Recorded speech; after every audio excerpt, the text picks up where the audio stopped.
Her hair tumbled around her shoulders in a soft cloud, distinctive and bright. It wasn't a risk, not tonight. She might have been well known by the locals, but this vampire had a distinct Australian accent. He'd recently arrived from Sydney, and his master wanted him back in that city, pronto. Got a light? The vampire jumped and dropped his phone. Elena barely stopped herself from rolling her eyes. He wasn't even fully formed. The canines he'd flashed in surprise were only baby teeth. No wonder his master was pissed. The bonehead had to have scuttled after not much more than a year or so of service. "Sorry," she said with a smile as he retrieved the phone and weighed her up. She knew what he saw. A lone female with bimbo blonde hair, dressed in black leather jeans and a form-fitting long-sleeved top in the same color, no visible weapons.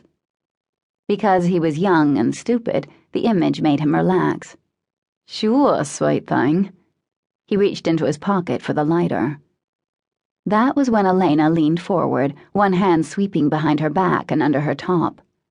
"Tut, tut. Mr. Bowes is very disappointed in you." She'd retrieved and locked the necklet into place before he processed the meaning of that huskily spoken censure. His eyes bulged red, but instead of screaming, he stood silently in place. The hunter's necklet had a way of freezing a man. Fear was a live thing skittering across his face. She'd have felt sorry for him if she hadn't known that he'd torn out 4 human throats in the course of his escape. That was not acceptable. The angels protected their get, but even they had limits.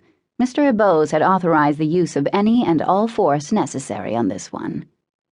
Now she let that knowledge bleed into the open, let the vampire see her willingness to hurt him. His face lost what color he'd managed to retain. She smiled. "Follow me." He trotted behind her like an obedient puppy. Damn, but she loved the necklets. Her best friend, Sarah, liked to shoot the targets with honest-to-God arrows. The arrowheads were doctored to contain the same control chip that made the necklace so effective.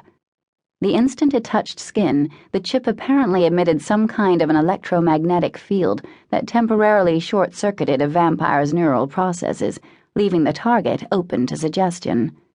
Elena didn't know the science of it all, but she knew the limits and advantages of her chosen method of capture. Yeah, she did have to get closer to her targets than Sarah, but conversely, there was no chance of missing and hitting an innocent bystander, which Sarah had once done.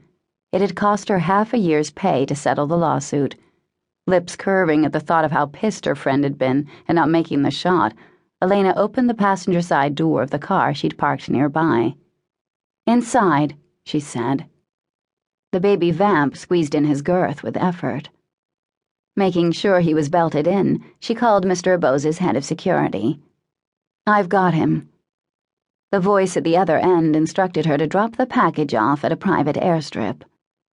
Unsurprised by the chosen location, she hung up and began driving, in silence. It would have been a bit redundant to try to make conversation, as the vamp had lost the ability to speak the instant she clamped him. The muting was a side effect of the neural straitjacket created by the necklet. Before the inception of the chip-embedded devices, vampire hunting had been something of a suicidal career choice, as even the babiest vamps had the ability to tear a human to pieces. Of course, according to the latest research, vampire hunters weren't quite human, but they were close enough. Arriving at the airstrip, she cleared security and was directed onto the tarmac. The team charged with escorting the vampire back to Sydney was waiting beside a sleek private jet. Elena took the captured male to them, and they immediately nodded at her to go on in. She had to stow the package personally, as they didn't have the license to handle him at this point in the journey. Clearly, Mr. Bowes had good lawyers. He wasn't taking any chances that could lead to him being brought up on charges by the Vampire Protection Authority.